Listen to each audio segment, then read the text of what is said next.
Hey everyone, it's Haley, and today I'm going to be doing a spoiler-free review for To All the Boys I've Loved Before by Jenny Han. I don't know if you pronounce the girl's name Laura Jean or Lara Jean, so I'm just gonna say Laura Jean, but Laura Jean has written letters to every boy that she has ever loved. 5 in total. But at the beginning of this book, these letters are mysteriously sent out. They originally were for her to get over them. She would write these letters to them and it would make her forget her feelings and she would be able to move on. Because she was a kid, she could just move on after writing these letters. But when they're sent out, it causes complete turmoil and she has to deal with the fallout of this and the fact that these boys now know that she used to have these feelings for them so long ago, and seeing if these feelings are still there now.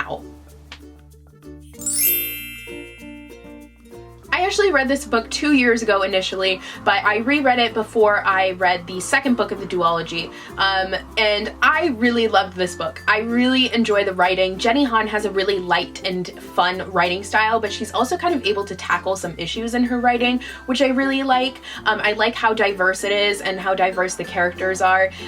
She's able to create a household that is really distinctly cultured, it's really Korean, and it's really just great. Her writing style is really easy to read, but it kind of keeps you guessing at the same time. You never really know who Laura Jean is going to end up with. It's never really sure, and you never know what's going to happen. There's still kind of an air of mystery to it, which I really like, because it's not just kind of like the typical cookie cutter contemporary where you can tell what's going to happen. And her characters are really authentic and relatable. If annoying at times, they were, I think, really realistic, which was why they were so annoying. Laura Jean is a bit of a naive character. I think she kind of has an idealistic point of view of the world and is expecting everything to kind of work out for her.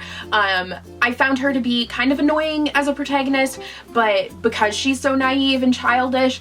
But I mean, at the same time, you can kind of see, because of the family that she was raised in, why she is like that. Her sister kind of takes on the motherly role, and I think it was really interesting to see that relationship, because this book really focuses on the family relationship, which I loved. I loved seeing the sisters and their interaction.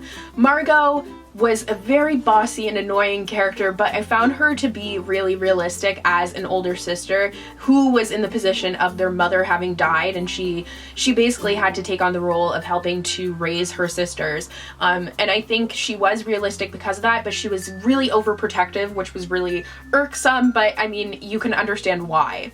And I think because her sister was so overprotective, it made Laura Jean kind of be a little bit reckless and impulsive at times, and she would just make decisions considering only herself.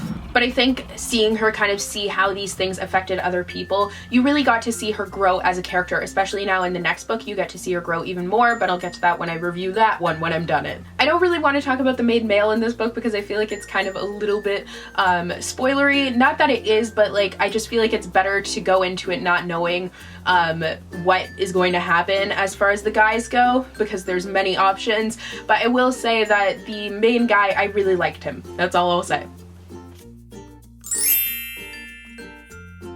As far as the plot goes, like I mentioned, it really focuses on the family and the sister relationship. There are 3 sisters in this book. It's Laura Jean, her older sister Margot, and her younger sister Kitty, and seeing their relationship was really interesting to me, especially because I live in a family where it's 3 girls, and I'm actually the youngest, so I would be in Kitty's position. But I think seeing them all interact, I found it really relatable and realistic, but I think having that at the center of it was really kind of a refreshing change for a contemporary, that it didn't focus on the romance.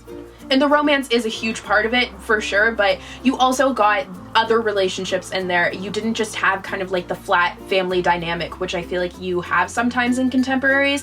The family was involved in it, which was really cool. This book was kind of the happy medium between being serious and cheesy. It wasn't too cheesy, wasn't too serious. It was really lighthearted and fun, but you still felt like you were reading something really great, if that makes sense. I think it had a lot going on, and it really worked. It wasn't just one thing, like the focus on the romance. The family didn't fade into the background, which I liked. And also the friendships were really there too. It wasn't just that relationship. You got so many relationships in it, and I think that made the book feel like it was kind of complete.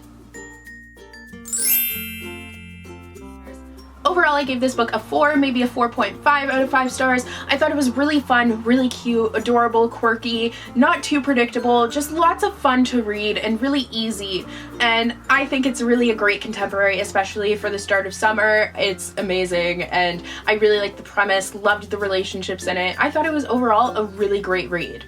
So yeah, that's going to be all for today's review. Let me know if you have read this book and your thoughts on it. And yeah, I'll see you guys in the next video. Bye!